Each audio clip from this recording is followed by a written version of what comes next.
Hey guys, it's Saturday, March 18th.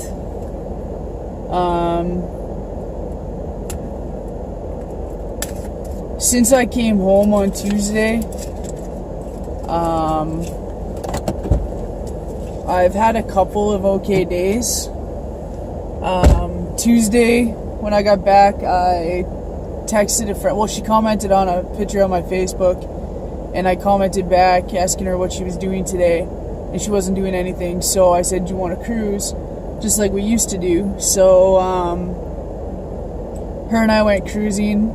I haven't seen her in like months, so we went cruising and caught up, and so that was good. And then I dropped her off. She's in DBT too, but she's in part 2.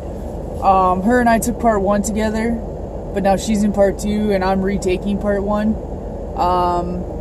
So I dropped her off at her DBT that night, and then I had DBT on Wednesday, and then I met with the facilitators after, and they want to meet with me like kind of every week, either before or after DBT, just to try and get to know me better and like understand like where I'm coming from and understand my language.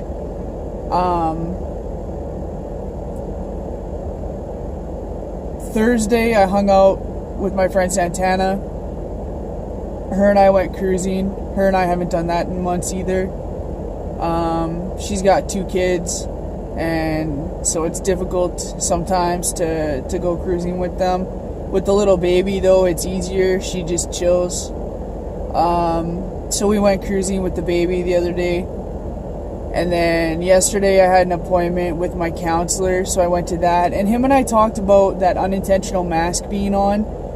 And he kind of brought up a point of that it's probably protecting me.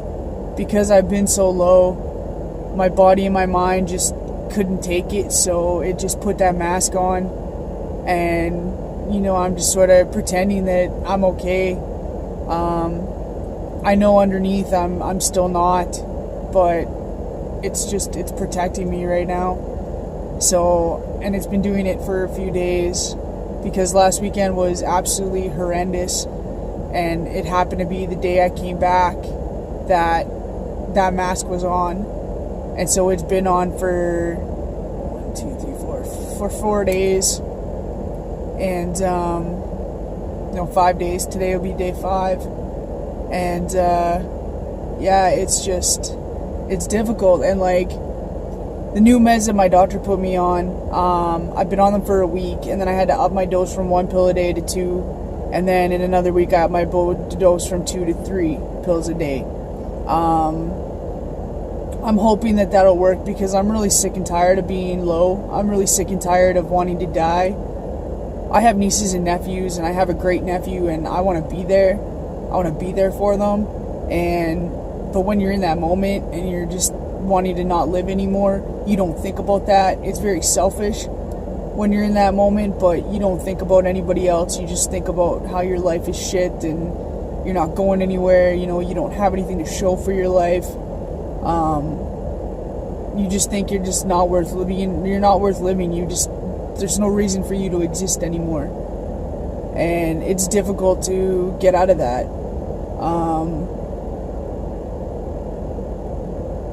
My biggest thing is that some of the people that I tried to talk to about it, they didn't take it serious. They don't realize the severity of the situation. And when they don't realize the severity of the situation, and you're not getting anything from them, you feel like you're abandoned, and then you're in a whole new crisis again, because it brings up all those feelings of abandonment from your life, and it sucks.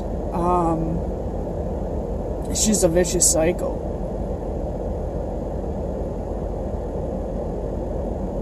So like, I don't know. And I never got a chance to talk to Jay this past week. He was in a course, so I think he's back on next week sometime, so I'm really hoping that he's available, and I'm hoping that I'll be doing okay when I see him, because he's probably getting sick of seeing me when I'm so low. So I'd like to be up. I'd like to be feeling a little better when I see him. But yeah, no, so I don't really have anything. I was kind of worried about this weekend because I don't have anything planned. But with this mask being on, I've just been sitting in my car watching YouTube, and I've actually been studying and doing my assignment right now. I haven't been able to do that in like 2 weeks. I'm behind in my assignment, but I'm not behind in studying because we haven't gotten that far in our class. But yeah, it's been frustrating because, we're paying money for me to go to school, and when I'm like this and I can't study, I'm gonna end up failing, and that's money lost, unless my prof gives me a compassionate leave, and then I would get all my money back. But I don't want to have to do that. I want to be able to say that I finished it. I want to be able to say that I passed.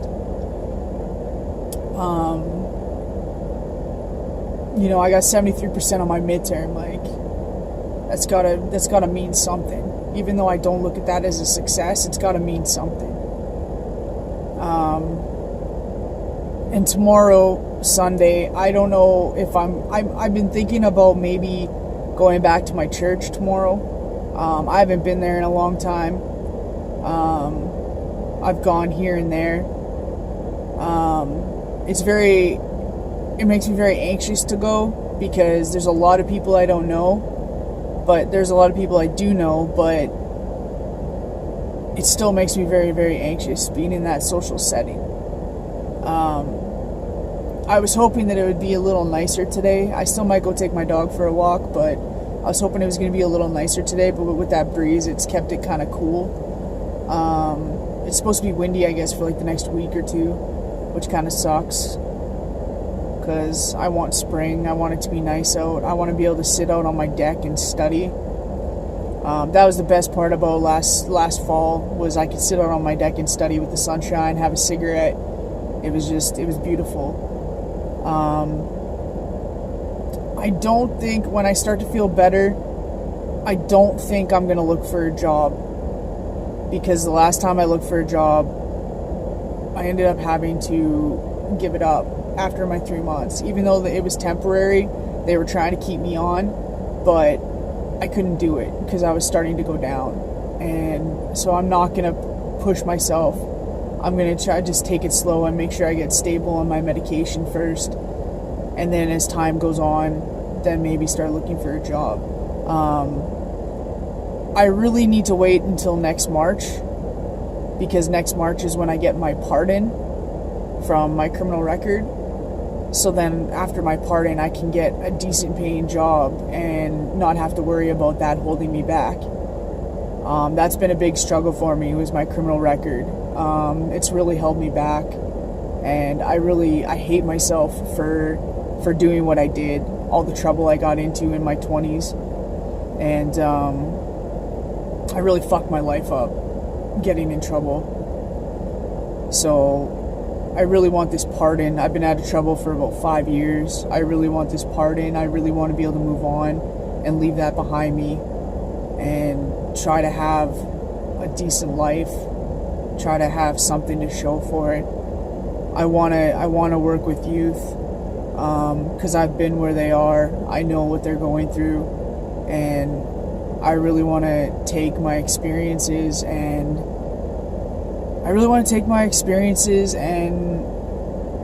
share them with people and help people who have been where I've been. And like my friend Carly said in a video a while ago, that the people I used to hang out with, I used to make them think about their choices, not just tell them, if you do this, you're going to get in trouble. I would say, if you do this, like, this is what's going to happen, or this is what's going to happen, and really made them think about what they were about to do. Some of them were stupid enough to continue on and do what they wanted to do, and then they got arrested. But, I had my downfalls too. I couldn't, when it came to myself, I couldn't think of the consequences. I could not think of the consequences.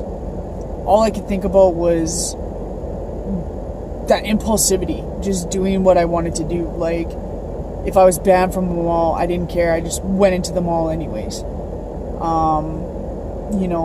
Just all the little mischief charges or whatever. It was just that impulsivity to just do it really caused a lot of problems for me.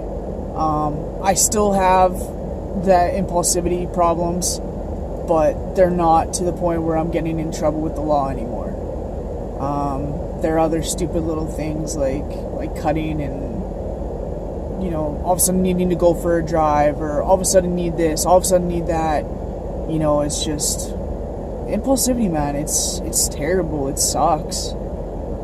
It's so annoying. But so anyways, yeah, I'm thinking Sunday I might try to go to church. I don't have anything to do Monday, and then I have the meeting with the facilitators on Tuesday, DBT on Wednesday, nothing on Thursday, and then my counseling appointment on Friday. And I don't know what I'm going to do those 2 days. Not having anything to do is probably the worst thing you could possibly have at this time.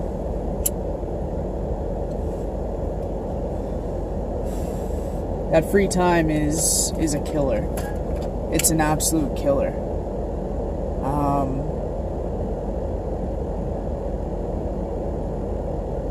Hopefully, I'm hoping this mask stays on until my meds take effect, but I don't know. I hope it doesn't at the same time, because I don't want it to come off all of a sudden and then me just be way down here, like way down here. Because like I said, it's protecting me right now. And so if it was to come off, I'd be right back down at the bottom wanting to commit suicide.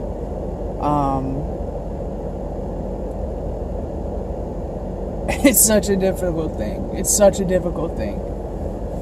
It's so difficult to explain. I hope I've explained it as best I can. I hope it's explained enough that people understand what I'm actually trying to say.